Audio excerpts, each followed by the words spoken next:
ସବୁ ଦ୍ୱାର ପୁରା ନାଣ୍ଡୁରି ସଫା କରି ଘର ତଳ ଖାଇ ଖାଇ ଯାଉଥିବ। ଆଉ ବବୁଲୁ କିନ୍ତୁ ସକାଳେ ମୁଁ କଳା ପାଉଡର ଲଗେଇଦିଏ। ସେ ବୁଢା ହେଇ ବୁଦ୍ଧି ହେଲେ ସୁନ୍ଦରିଆଟେ ହେଇଥିଲା ଛୋଟ ଲାଡୁଲି କ'ଣ ଭଲ ଲାଗୁନାହାନ୍ତି? ଛୋଟିଆ କଳାଟା ଲଗେଇଲେ ବଢ଼ିଆ ଗୁଲଗୁଲିଆ ଲାଗୁଛି।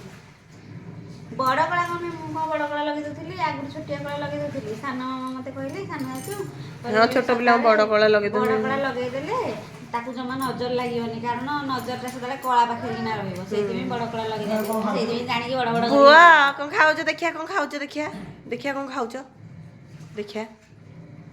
ଏଇଟା ହେଇଟାର କ'ଣ ଦେଖିଆ, ହେଇଟା ଦେଖିଆ, ହେଇଟା ଦେଖିଆ କ'ଣଟେ, ଦେଖିଆ କ'ଣଟେ,